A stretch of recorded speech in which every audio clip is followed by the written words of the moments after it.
Hey, my name's Tom Miller from Leaders Building Leaders, and I really wanted to bring this message to you today. My goal, what our organization is for, is ultimately to its core to make a difference. And so, as a leadership coach and consultant for principals all across the world, there's been a common problem that I hear almost every leader talking about. And that is an employee shortage and a teacher shortage, a front office shortage, a substitute shortage. So, right now in our time, they are referring, experts are referring to this part of our lives as the Great Resignation, the Great Resignation. And so there's some very alarming statistics out there about turnover and the cost of turnover, the reasons for turnover.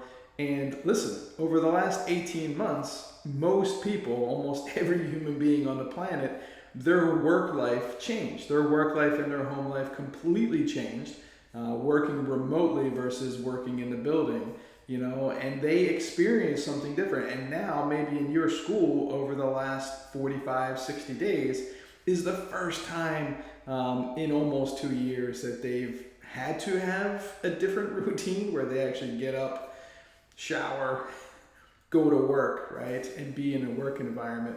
And I can tell you right now, over half of your staff, guaranteed, because research tells me so, pre-COVID, over half the staff is wondering or not whether any of this is worth it. Whether that this is the profession for them or this is the organization for them. And so, and it's not about pay. One of the first signs of an unhealthy organization is not that, do I get paid? Is that, do I feel valued and appreciated? That's a key part of having a healthy organization, is the employees in the organization feel valued, that their work is valued and their life is valued. And so, 64% of people who lose their job do so because they feel or under appreciated. Think about every job that you've ever left. Did you leave the company? Did you leave the company? Or did you leave maybe the people there? And I could say 100%, always the people. So what makes one person feel appreciated versus another, right? I mean, everybody has a different personality. And so I've been studying, the book, The 5 Languages of the Workplace, right? The 5 Appreciation Languages of the Workplace by Gary Chapman. And it's a very similar book to the Love Language. So maybe you've read, the Love Languages book. And, part of the issue is that only 30% of people's love language aligns to their appreciation language in the workplace. But it's a good, starting point, right? And so if you've read this book, over 70% of the people, their top 2 appreciation languages are quality time and words of affirmation.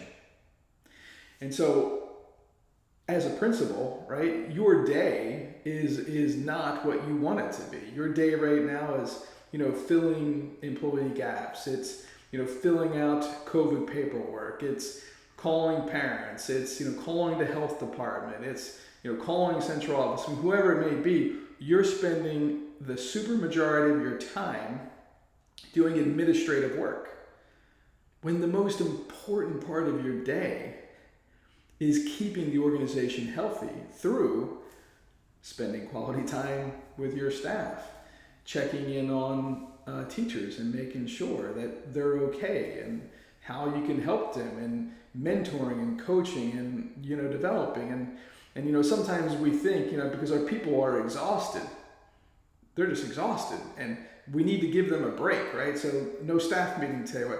No, they need community. They need people. And by you canceling the meeting because you're exhausted, you're actually taking away what gives most of them their energy. I mean, think about when they first came back at the start of this year, how much energy, there was, right? Yeah, there was the, disgruntled, I have to come back to work, but they were so excited to see each other. So I'm going to talk about some ways here as a leader that you can start to, ensure that the great period of resignation does not happen in any organization you lead. Right? So one of the the key points there, right, that I may not have hit to the fullest is that we don't see people. No, we see people who as we are, right, not as they are. So one of the faulty assumptions that we do is we give appreciation the way we like to be appreciated. And so here's an example.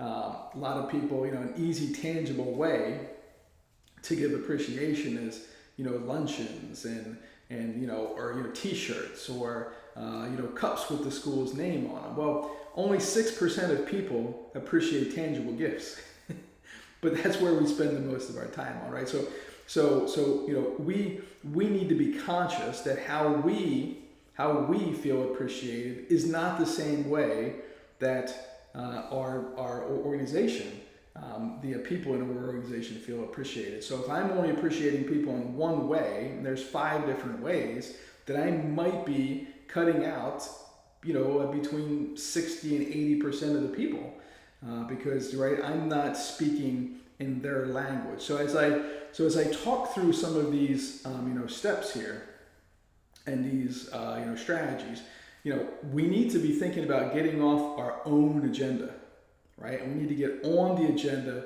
of other people. I mean, just saying thank you doesn't work, right? So as you're, the first thing you need to do is you need to prioritize. You need to prioritize your time during the day. You need to prioritize who you spend your time with. Now, if you're in our book study right now, we're studying developing the leaders around you, and I've been adamant about you need to spend 80% of your time with your top 20% of people, because think about it. The cost of turnover is tremendous. I mean, it's anywhere from 1.5 to 4 times the employee salary, based upon time, recruiting, retraining, all the intellectual, development and property that person has when they walk out the door. So if you're not thinking about that, like you're in the wrong position, right? So 80% of your day needs to be spent specifically with those top level people, whether it's not top by position, it's most valuable individuals in your organization, right? Your future leaders, your backbones, your vision carriers, and your vision casters. So you need to prioritize how you spend your day and who you spend it with, all right? And there's so many things that we're, in a sense, forced to handle in our minds, phone calls to the health department and whatever, but other people can do those. We need to train them to do it. So maybe, instead of, you handling every call or you handling every issue, bring someone along and say, hey, I'm bringing you here because I need you to carry this task on moving forward. This is a critical task for organization, and I need you moving forward to do this so I can spend my time, improving the organization. Because God forbid, if you think about where your organization was 1 year ago today, how much better are you? Are you in a better place? Is it clear? Is it tangibly clear that your organization, your school, your business is in a better place today than it was a year ago? Can everybody say a solid yes? And so, you as the organizational leader, right, you're leading people through difficult times. And your first step is always about, identifying the current reality. And this is, you can't do this from behind your desk. You got to get into rooms. You got to be talking to people. You have to be leading by walking around. And so prioritizing your day with who you spend it with, right? And how you spend that time. That's a really, really critical step for you. And, delegating out some of that work. So let's just think on this. I can delegate out tasks, right? These are my urgent but not important tasks I can delegate. So there might be, phone calls or researching or filling out forms. I mean, things like that that have to get done, but they don't have to get done by you. I can delegate that. What I can't delegate is I can't delegate developing top people, right? If that's in your wheelhouse, if you're the best person in your organization to do it, then you need to do it, right? And I also can't delegate out building relations and connecting with my top 20. Now, what I can do is I can spend more time with them, right? So I'm going to spend more time with my top, 20, because I want to multiply them. I want them to be my vision carriers, vision casters in the organization, so they can go and do some of the additional connecting with the bottom 60%, right? Or the bottom 80% or the middle group, whoever you're working towards. And then you can spend some time with those other people that can carry out those other tasks, right? So I'm training people to do the urgent, non-important tasks, okay? And then I'm developing people that are honestly working on the non-urgent, but most important tasks. I want to say that again, because you need to catch this. Think about Covey's quadrants, right? 4 quadrants. Urgent, right? Urgent, important, quadrant up here, top 1, top left. Non-urgent, important.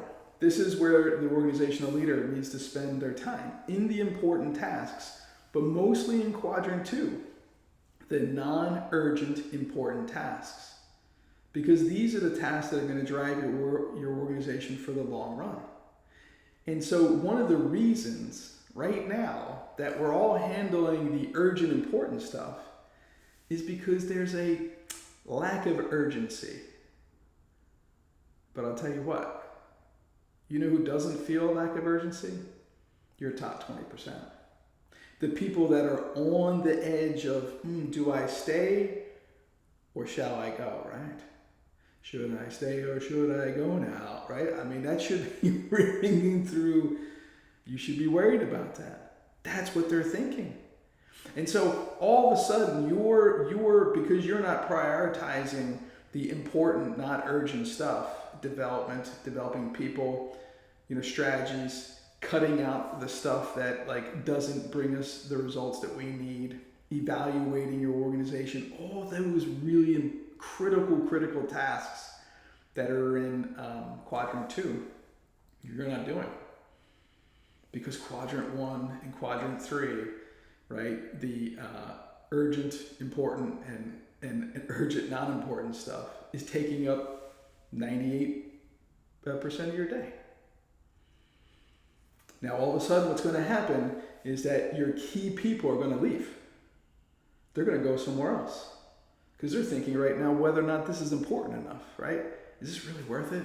Do I really want to do this right now? Maybe I just take a year or 2 off and, come back when all this code is over. If you don't think they're talking at the dinner table with their spouses and significant others about that, you might be thinking the same thing. So if you're a board member or if you're an organizational leader, you need to be thinking about, your top people are thinking about not being there on Monday. So you've got to prioritize your time, right? With who, those top 20%, and doing the right things, focusing on that strategy, development of people, development of the organization, evaluation, giving feedback, giving quality time, teaching people how to collaborate, lead effective meetings. Okay, all of those pieces need to come through. So far, we have talked about prioritizing your top 20%, right? And so with that, prioritizing your top 20%, you need to have an understanding of how do they feel appreciated, right? What is their appreciation language? Are they words of affirmation? Do they like, feedback? Do they is it acts of service, right? Do they like things to be done for them? Is it quality time? Is it quality time with people, right? With the work people in the collaboration, but it also could be quality time with their loved ones. So, depending on the age, anybody under 30, they really like, quality time with that's their number one. And so they like time off, right? How can I barter, time off? Versus, people over 30, they like tangible gifts is higher than the other age. And I'll share some of these clips in here and some of this data here in a second. So you need to find out their appreciation language, right? Is it words of affirmation, acts of service, quality time, probably not physical touch. We don't really talk about that in the workplace, but the tangible gifts. And you can do this by, identifying what do they complain about. If they complain about no one helps around here, it's probably acts of service. Do they complain about, nobody gets together anymore, we're not working together, then it, could be quality time. If they're, saying nobody appreciates us, right? And nobody appreciates our work, that's, words of affirmation. Or if they're asking you, hey, can you pick me up something, right? That's tangible gifts, right? So that's one way, to do it. Just do some observational thinking, or you may even ask them and say, hey, have you read the 5 Love Languages book? Or maybe you as a team have gone through this appreciation in the workplace book. If you haven't, I'd highly recommend you do it. So, right, so that's how you find out how they like to be appreciated, and you begin, right, to really make sure that you're adding value to them, okay? Now, remember, appreciation, right, is what they've done in the past, okay, what they've achieved, what they've done. Encouragement, critical part of this formula, encouragement is focusing on the future. See, because not only as a leader do you need to communicate the current reality, you also need to communicate where we're going. And where there's no faith in the future, there's no power in the present. So a big part of your communication, job here is to make sure you're encouraging, painting the picture, painting them in the picture of whatever that success may be, depending upon their goals, or just reminding them how their strengths in this organization bring, so much, right? Maybe their strengths is relationships, maybe their, strengths is attention to detail, and processing, or maybe their strength is creativity, whatever it may be. Noting and affirming their strengths in alignment with the big picture, in alignment with where they see themselves in a couple of years, right, or what their long-term professional goals are, then you can make that happen. Okay, so we're still talking about prioritizing our top 20 here. So we're going to find out, one, we need to know who our top 20 is, right?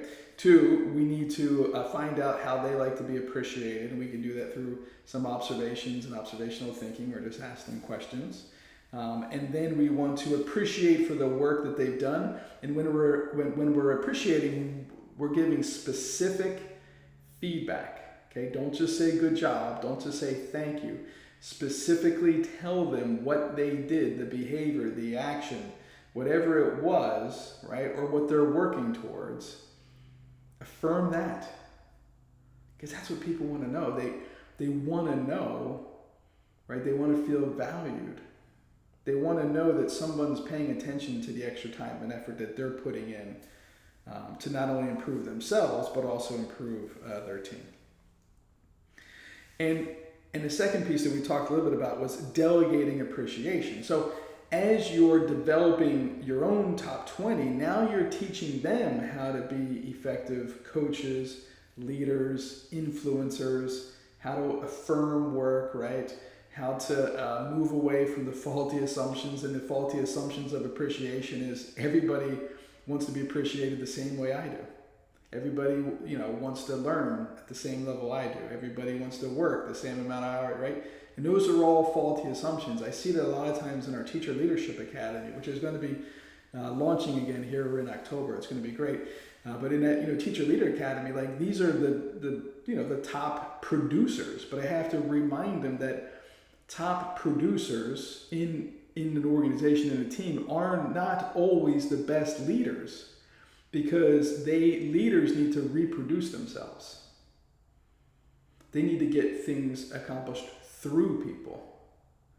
And so those top 20%, especially from a teacher leadership standpoint, they need to learn how to connect. They need to learn how to collaborate. They need to learn how to build a team that completes, not a team that competes, right? Or they need to learn how to help others fail forward instead of taking the work back and just doing it, or just working in a silo. Those are all really, really dangerous spots. So you're going to appreciate them for what they've accomplished. You're going to encourage them for what the future will look like with them in it. You're going to develop them to be your vision casters, your vision carriers in those meetings, in those teacher workrooms, in those parking lot conversations when you're not there, because you can't be everywhere. All right.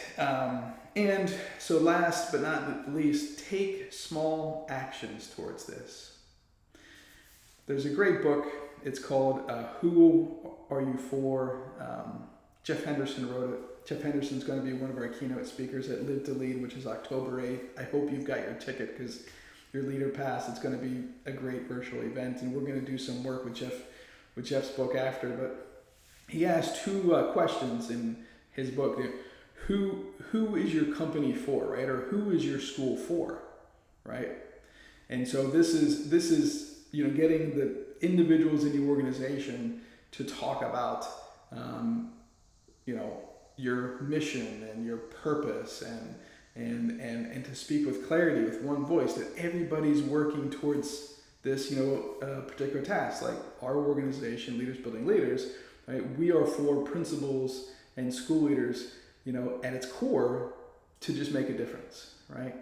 To make a difference, and then to help them through coaching and training and the support to live a more empowered life, to have more effective relationships, to improve their communication, to accelerate their personal growth and the growth of their teams, and ultimately the growth of their school and the impact that they make on the community that they aim to serve. Like, that's what we're for. Now, if you ask the people we work with, right, that's the second question. Who do our customers say that we're for? They may have a totally different answer.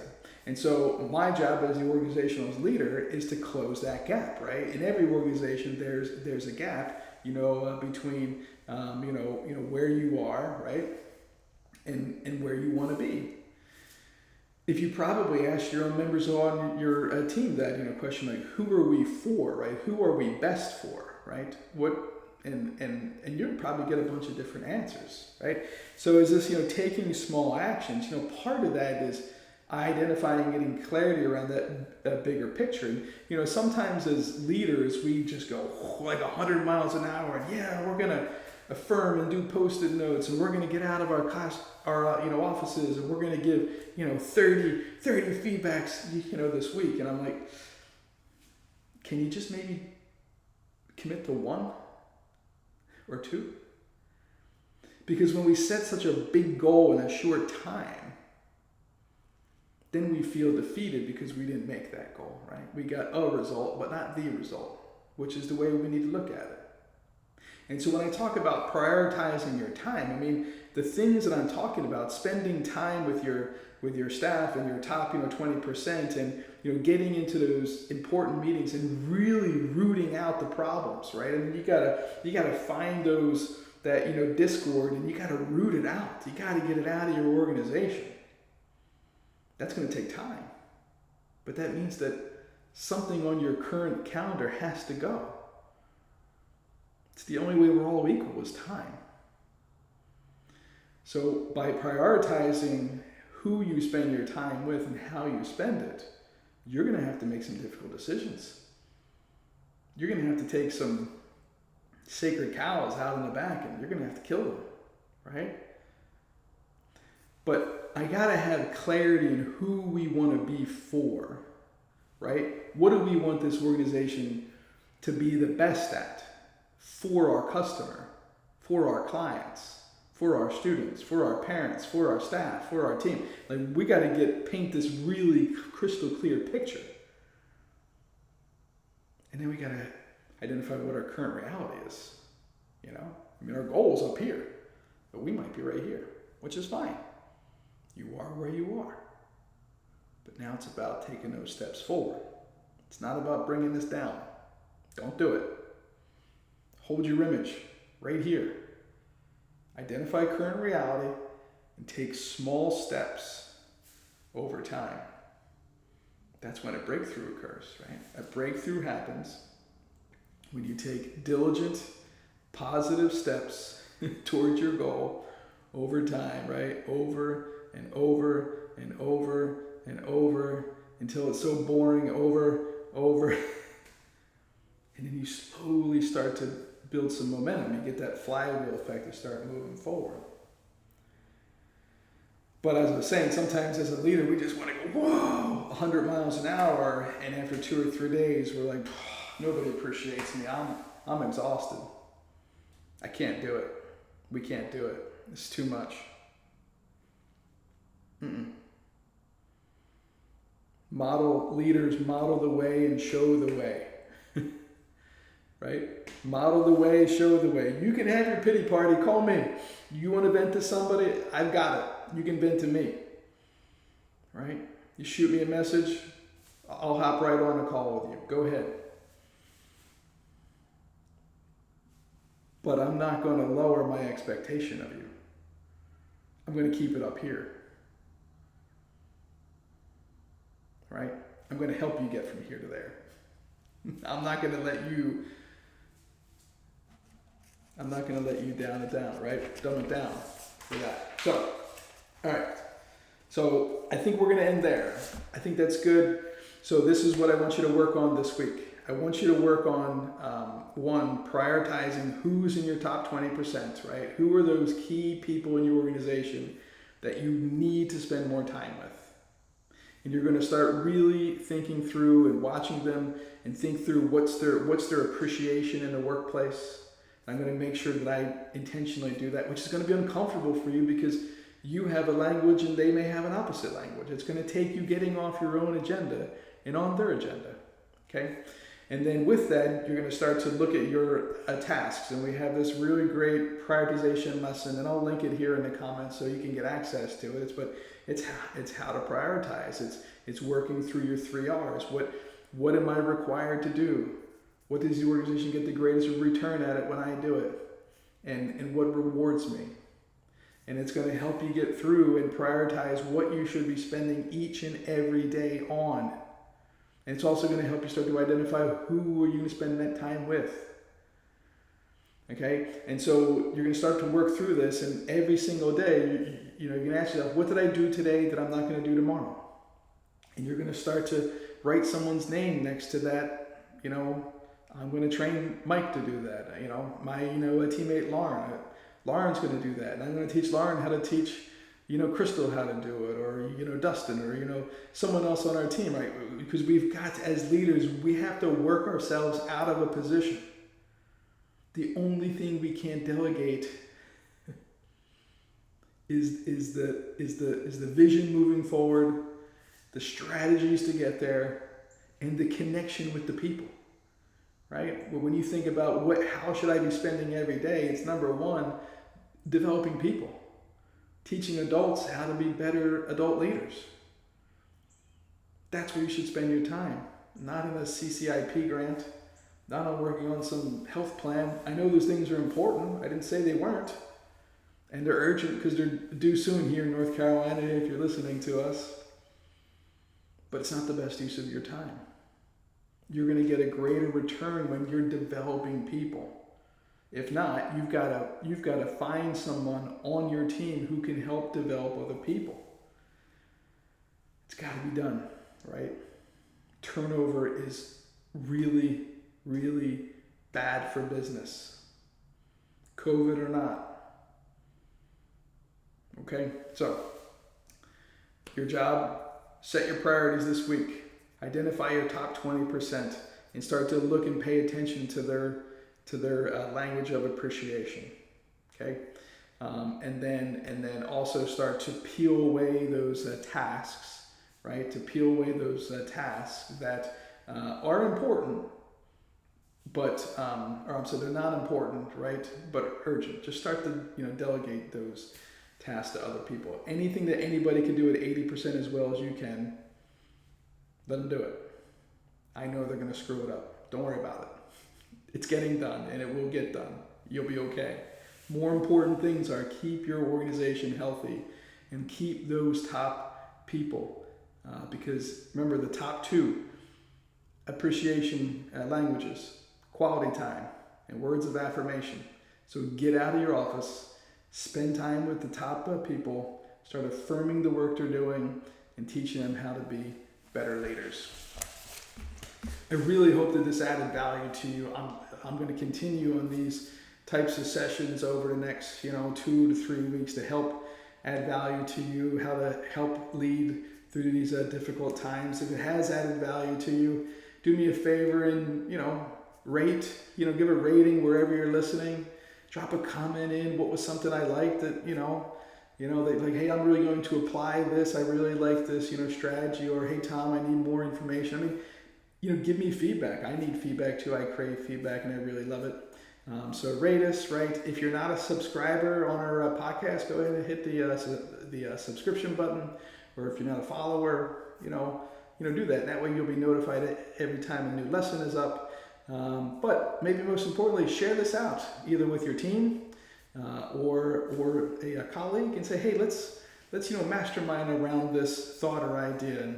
And I'm pretty sure we're going to take this book to the next level, this workplace languages, and we're going to do a free book study in the next month on it as soon as we get through some other projects. So I believe in you.